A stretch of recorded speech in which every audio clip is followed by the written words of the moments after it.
இப்போ பாருங்க சவுண்டா பேசுறேன். எல்லாருக்கும் வணக்கம். ரொம்ப ரொம்ப ஹாப்பியா இருக்கு உங்க எல்லாருக்கும் சந்திக்கிறதுக்கு. இன்னைக்கு நம்ம படம் ரிங் ரிங் ப்ரெஷ் ஷோ நடந்திருக்கு. ஸோ செகண்ட் ஹாஃப் ஸ்டார்ட் பண்றதுக்கு முன்னாடியே நிறைய என்னோட மீடியா நண்பர்கள் மீட் பண்ணும்போது சொன்னாங்க, எல்லாரும் ஃபோன் ஓப்பன் பண்ணி நிறைய கண்டென்ட் டிலீட் பண்ணிட்டே இருந்தாங்க. ஸோ அந்த அளவுக்கு ஃபர்ஸ்ட் ஹாஃப்லயே இம்பேக்ட் நடந்திருக்கு. ஸோ ரொம்ப ஹாப்பியா இருக்கு, ரொம்ப ரொம்ப சந்தோஷமா இருக்கு இந்த மாதிரி ஒரு இம்பேக்ட் பார்க்கும்போது. ஸோ நீங்க எல்லாரும் இந்த படம் எப்படி இருக்கு உங்களோட ஜென்வின் ரிவ்யூஸ் கொடுங்க, ரொம்ப சந்தோஷமா இருக்கும். நிறைய ஒர்க் பண்ணிருக்கோம் இந்த படத்துல, நிறைய டிஃப்ரெண்ட் விஷயங்கள் காமிச்சிருக்கோம். காமெடி இருக்கட்டும், டிராமா, லவ், பேசிக்லி இன்னைக்கு இருக்கிற ஜென்ரேஷனுக்கு பிடிக்கிற மாதிரி ஒரு கண்டென்ட் ட்ரை பண்ணிருக்கோம் நாங்க எல்லாரும். ஸோ ப்ளீஸ் இந்த படம் நீங்க எல்லாரும் கரெக்டான ரிவ்யூஸ் கொடுத்துட்டு மக்களுக்கு சேருங்க. இதுவும் இப்போ ஒரு படம் நல்லபடியா வெற்றியா வரணும்னு ஆசைப்படுறேன். தேங்க்யூ. பிரசர் மீடியா நண்பர்களுக்கு வணக்கம். மீண்டும் உங்களை சந்திக்கிறது ரொம்ப ரொம்ப சந்தோஷம். ரிங் ரிங் படம் இது ஒரு complete package of current scenario மாதிரி இது எல்லாருக்கும் கனெக்ட் ஆகக்கூடிய ஒரு படமா கண்டிப்பா இருக்கும். ஸோ இப்போ ப்ரெஸ் நண்பர்கள் எல்லாருமே வந்து அவங்களோட ஒப்பீனியன் சொன்னதுலேயே வந்து, ஏன்னா இந்த இடத்துல இருந்து தான் ஒரு படத்தோட ரிசல்ட்டை வந்து ஒவ்வொரு படத்துக்கும் நான் அவ்வளோ எதிர்பார்த்துட்டு இருப்பேன். ஸோ அந்த வகையில் இந்த படத்துக்கும் உங்களோட ரெஸ்பான்ஸ் வந்து ரொம்ப நல்லா இருந்தது, ரொம்ப சந்தோஷமா இருக்கு. படம் நாளைக்கு ரிலீஸ் ஆகிறதுனால முடிஞ்ச வரைக்கும் இன்னைக்கே உங்களோட ரிவ்யூஸை வந்து போஸ்ட் பண்றது, ட்வீட் பண்றது வந்து ரொம்ப இப்போ எங்களுக்கு தேவைப்படுது. ஸோ தேங்க்யூ ஸோ மச் நீங்கள் வந்ததுக்கு நன்றி. வந்திருக்க பிரஸ் அண்ட் மீடியா எல்லாருக்கும் வணக்கம். ரொம்ப thank you so much for coming. நாளைக்கு மூவி ரிலீஸ் ஆகுது, எல்லாரும் கண்டிப்பாக போய் தியேட்டரில் மூவி பாருங்க. Will be happy. And thank you so much for Shakti sir for giving me this opportunity. Thank you sir, thank you. அம்மா வந்து ஹோம்ல சேர்க்குற மாதிரி அவங்க மருமக சொல்றது நியாயம், ஓகே. ஆனா வந்து வீட்டுக்கு வந்து அதே விஷயத்த வந்து பையன் சொல்றாரு, அது என்ன ஏற்றுக்க? ஏன்னா வெளியில வந்து சப்போர்ட் பண்ணாரு, வீட்டுல வந்து மிரட்டாரு. ஏன்? இல்ல அது மிரட்டுற மாதிரி இல்ல. அது என்னன்னா வந்து ஒரு ஒய்ஃபுக்கு சப்போர்ட்டா அந்த டைம் பேசும்போது அவங்க ஹாப்பியா. ஏன்னா இது வரைக்கும் அவங்க ஒய்ஃபுக்கு சப்போர்ட்டே பண்ணல கதையில ஆரம்பத்துல இருந்து. அந்த ஒரு மூமெண்ட் வந்து மொத்தமா ஒரு டைலாக்ல நம்ம அவங்க சப்போர்ட் பண்றாங்க. எல்லா மாமியாருமே சரி, எல்லா அம்மாவும் சரி, ஏன் சீக்கிரம் வரணும்னு கேட்பாங்க. அந்த வார்த்தைக்கு அந்த வார்த்தை வேணுமா? இல்ல அது வந்து நம்ம பர்டிகுலரா வந்து அவங்க ஹட் பண்ணணும்னு வைக்கல. நம்ம என்னன்னா அவங்களுக்கு புரியணும், இனிமேல் நான் சப்போர்ட்டா இருப்பேன், நீங்க தான் அவளை ரொம்ப கொஸ்டின் பண்ணாதீங்க அப்படிங்கறதுக்காக வச்சதுதான். போன்ல ஒரு விஷயம் பண்ணிருக்கீங்க, ஆனா இப்ப இருக்க ஜெனரேஷன் போன் இல்லாம இல்லவே இல்ல. ஆமா, ஆனா அது எப்படி மக்களுக்கு எக்ஸ்பிளைன் பண்றீங்க? புரியல சார் கொஸ்டின். போன் இல்லாம இப்ப யாருக்கும் இல்ல சார். ஆமா சார். 10 நிமிஷம் போன் இல்லனா ஏதோ இறந்த மாதிரி இருக்கு. ஆமா தெரியும். ஆமா சார். ஒரு நாள் இருந்துருவாங்க. இப்போ வந்து மக்கள் கிட்ட வந்து என்ன சொல்ல வரீங்கன்னா, போன் வந்து தேவையில்லாம யூஸ் பண்ணாதீங்கன்னு சொல்ல வரீங்க. இல்ல அப்படியெல்லாம் இல்ல சார், அப்படி நான் கருத்து சொல்லல சார். என்னன்னா வந்து ஒரு கேமா ஆரம்பிச்ச விஷயம், அதுக்கப்புறம் தான் சீக்கிரட்டா தெரியும், அவங்களுக்குள்ள சின்ன சின்ன சீக்கிரம் தெரிய ஆரம்பிச்சு. நான் என்ன சொல்ல வரேன்னா, கடைசி டைலாக்ல சின்ன சின்ன சீக்கிரம் எல்லா லைஃப்ல இருக்கும், அதை மறைக்கிறோம். ஏன்னா மத்தவங்க நம்ம பிடிச்சவங்க நல்லா இருக்கிற சின்ன சின்ன சீக்கிரம் மறைச்சதா இருக்கும், அது காலகாலமா நடந்துட்டு இருக்குன்னு தான் சொல்ல வரேன்.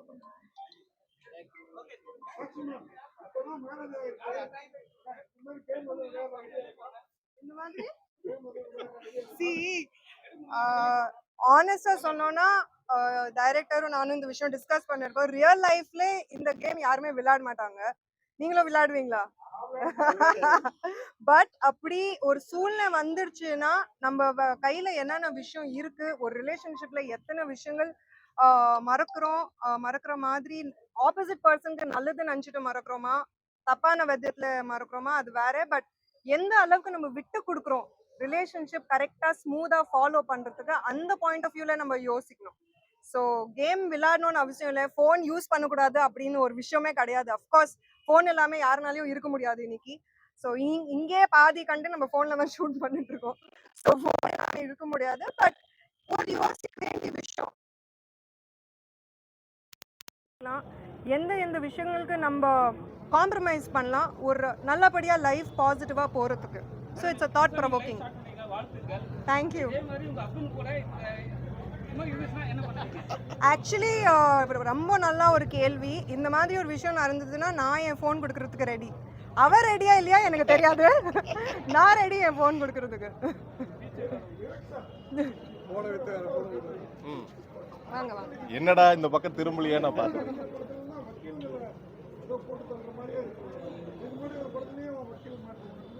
ஆமா ஆமா ஆமா ஆமா இல்ல, ஃபேமிலி படத்தோட வக்கீலுக்கும் இதுக்கும் சம்பந்தம் இல்லை. ஆமா, ஸோ அதுக்கு சம்பந்தம் இல்லை. இல்லைண்ணே அண்ணே ஏண்ணே இல்லை அப்படிலாம் ஒன்றும் இல்லைண்ணே.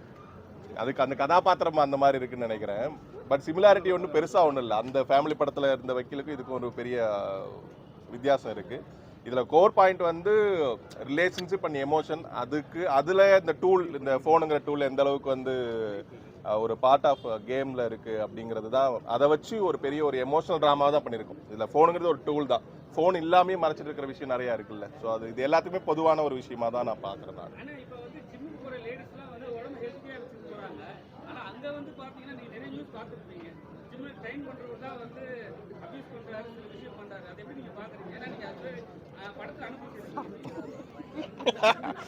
இல்லை படத்தில் அனுபவிச்சிருக்கேன். இந்த மாதிரி நிறையா வெளியே நம்ம பார்த்த அந்த நியூஸ்னால இந்த மாதிரியான சீன்ஸ் வைக்கணுங்கிற கட்டாயத்தில் இருக்கிறதுனால தான்.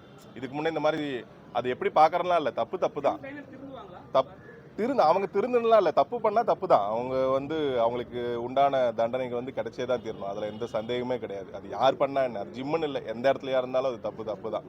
இந்த படம் அதை தாண்டி இருக்கிற அந்த சீக்ரெட்டுங்கிற விஷயம் வந்து எந்த அளவுக்கு மறைக்க ஒரு கட்டத்தில் வந்து ஒரு பெருசாக வெடிச்சு ஒரு எரிமலை மாதிரி மொத்தமாக ஒரு கொலாப்ஸ் பண்ணும், ஒரு எந்த பாண்டியும் கொலாப்ஸ் பண்ணுறோம் அப்படிங்கிற ஒரு கோர் பாயிண்ட் மட்டும்தான் இதில் பேசியிருக்கோம். அது கண்டிப்பாக இது எல்லாருக்குமே கனெக்ட் ஆகிடும். இன்னைக்கு ஏன் எந்த ஹெட் மாஸ்டர்? ஆமாம் இல்லை சார், இன்னைக்கு ஏதோ வரலன்னு நினைக்கிறேன். அவர் வந்தா நான் கேட்டு சொல்லிடுறேன். உண்மையான காரணம் வேற ஏதாச்சும்.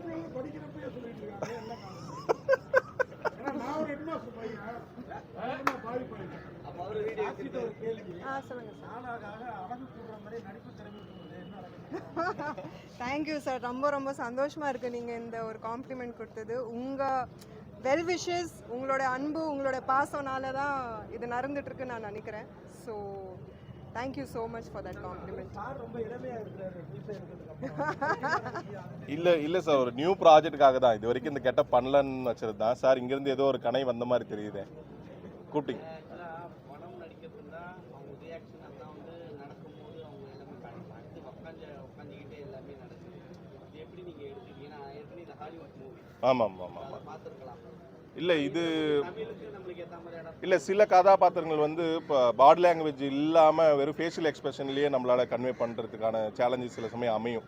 ஒன்று அமைதியாக இருக்கணும், இல்லை கோவப்படணும். இது எல்லாமே வந்து இந்த பாட்டுக்கு மேலே தான் கன்வே பண்ணணும் அப்படின்னா அது ஒரு மாதிரி சேலஞ்சிங்கான விஷயம். அது எல்லாருக்குமே 8 பேர் இந்த இதில் இருக்கும், 4 பேர் இருக்கும் இல்லையா, எல்லாருக்குமே இது ரொம்ப சேலஞ்சிங்கான விஷயமா தான் இருந்தது.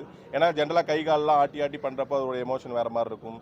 இல்லை அப்படின்னா ரொம்ப உடஞ்சி போய் உட்கார்றது தானே. இந்த படங்கிறது உடஞ்சி போய் உட்கார ஒரு தருணத்தை கொண்டு போய் இந்த கதை கொண்டு போகிறதுனால மேபி அது இன்னும் கொஞ்சம் கம்ஃபர்ட்டாக இருந்ததுன்னு கூட சொல்லலாம். கல்யாணத்துக்கு அப்புறம் போன மேக்ஸிமம் யூஸ் பண்ணக்கூடாது. நான் ஒரே ஒரு விஷயம் வேணால் சொல்லிக்கலாம். ரொம்ப நாள் வச்சிட்டு இருக்கிறத விட ஒரு நாள் மொத்தமாக போட்டு உடச்சிட்டோம்னா அன்னையிலேருந்து வந்து மனசில் இருக்கிற எல்லா பாரமும் போயிட்டு சீரியஸாகவே லைஃப் அந்த மோமெண்ட்லேருந்து ரொம்ப ஹாப்பியாக இருக்கும்னு நான் வந்து பர்சனலாகவே நம்புகிறேன் நான். ஸோ இது மேரேஜ் ஆனாவே பொதுவாக வந்து வீட்டில் மாமியார் சண்டை வரும். ஆனால் அம்மா வந்து கூட்டு போய் விடுறதுக்கான காரணம் நிறைய இருக்குது. இந்த சுச்சுவேஷன் நம்ம தினம் பார்த்துட்டு தான் இருக்கோம். படத்தில் வரும்போது உங்களுக்கு என்ன ஃபீல் ஆச்சு? அதை எப்படி நீங்கள் அதை அனுமதிக்கவே முடியாது. அது என்னன்னா அதான் இப்போ யார் பக்கம் சப்போர்ட் பண்ணுறதுங்கிறது இது இன்னைக்கு நேற்று பிரச்சனை இல்லை, அது காலங்காலமாக இருக்கிற பிரச்சனை. அது எப்படி டேக்கிள் பண்ணுறங்கிறது வந்து இன்னமும் வந்து ஆண்கள் கற்றுக்கலங்கிறது தான் உண்மை. அது ஒரு கட்ட வரைக்கும் மோசமாக தான் போகும், அதுக்கப்புறம் சரியாகும், அதுக்கப்புறம் எப்படியோ போங்க அப்படின்னு வாழ்க்கை அமைதியாகும்ல. இந்த மாதிரி சில படங்கள் ஓப்பன் அப்பாக வந்து சில விஷயங்கள் பேசுகிறப்போ அவங்க மனசு விட்டு நிறைய பேர் வந்து இன்னைக்கு இப்போ அது படம் பார்த்துட்டு வீட்டில் பேசுறதுக்கு கூட நிறைய சான்சஸ் இருக்குன்னு தோணுது. அது மாதிரி நடந்தால் சந்தோஷம் தான். மனைவியோட வைஃப் தான் வந்து கெடுதல் பண்றாங்க. மனைவியோட வைஃப் தான் வந்து இது பண்றாங்க. மனைவியோட ஃப்ரெண்டு அப்படி சொல்ல முடியாது. யார் வேணாலும் கெடுதல் பண்ணலாம், யார் வேணாலும் நல்லது பண்ணலாம். அது கரெக்டாக தப்பான்னு வந்து படத்துல சில கேரக்டர்ஸ்க்கு வைக்க வேண்டியது தானே சில இதில்.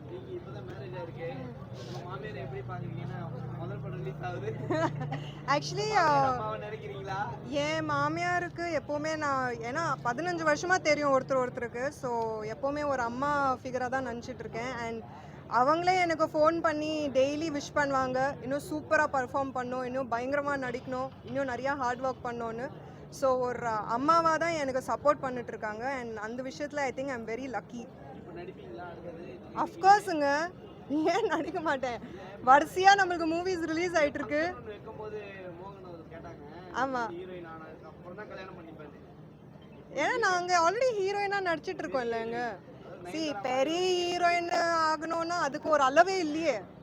ஒரு பெரிய ஹீரோயின்னு ஒரு கட்டத்துக்கு அதுக்கு ஒரு அளவே இல்லையே நம்மளுக்கு. இன்னைக்கு நம்ம ரீஜனல் லெவலில் பெரிய ஹீரோயின் கேட்டுட்டு இருக்கீங்களா? பதில் கொடுத்துட்டு இருக்கீங்க ஜி. அந்த அடுத்த கேள்விக்கு போயிட்டாங்க அவங்க. இன்னைக்கு நம்ம ரீஜனல் லெவலில் பெரிய ஹீரோயின் ஆகிட்டோம். அதுக்கப்புறம் நம்ம நேஷ்னல் லெவலில் பெரிய ஹீரோயின் ஆகணும். அதுக்கப்புறம் நம்ம இன்டர்நேஷ்னல் லெவலில் பெரிய ஹீரோயின் ஆகணும். ஸோ அதுக்கு ஒரு லிமிட்டே கிடையாது. அப்படின்னா என்ன, நான் அடுத்து 20 வருஷம் கல்யாணம் பண்ணாமல் இருக்கணுமா? கிடையாது இல்லை. ஸோ நானும் சந்தோஷமாக இருக்கணும், அட் த சேம் டைம் லைஃபும் கண்டினியூ பண்ணணும். ஸோ அதுக்கு உண்டான முயற்சி போயிட்டுருக்கு.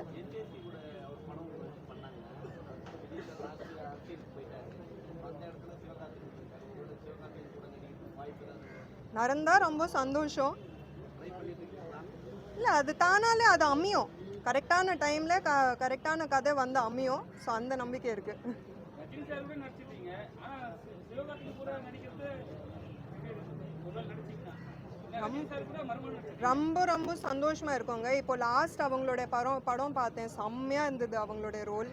நம்ம இந்த படம் தான் அமரன். ஸோ ரொம்ப ரொம்ப நல்லா இருந்தது. அண்ட் ஆஸ் அ பர்ஃபார்மராக, ஆஸ் அ ஆக்டராக இஸ் அன் இன்ஸ்பிரேஷன். ஏன்னா ஒரு டிவிலேருந்து ஸ்டார்ட் பண்ணி இந்த அளவுக்கு வருது, இட்ஸ் நாட் ஈஸி. ஸோ அது ஒரு இன்ஸ்பிரேஷனாக எடுத்துகிட்டு இருக்கேன். அண்ட் கண்டிப்பாக அவங்களோட இந்த படத்துலையும் அவங்க stunts, fights and all was super. So நடந்தால் ரொம்ப ரொம்ப சந்தோஷமாக இருப்பேன்.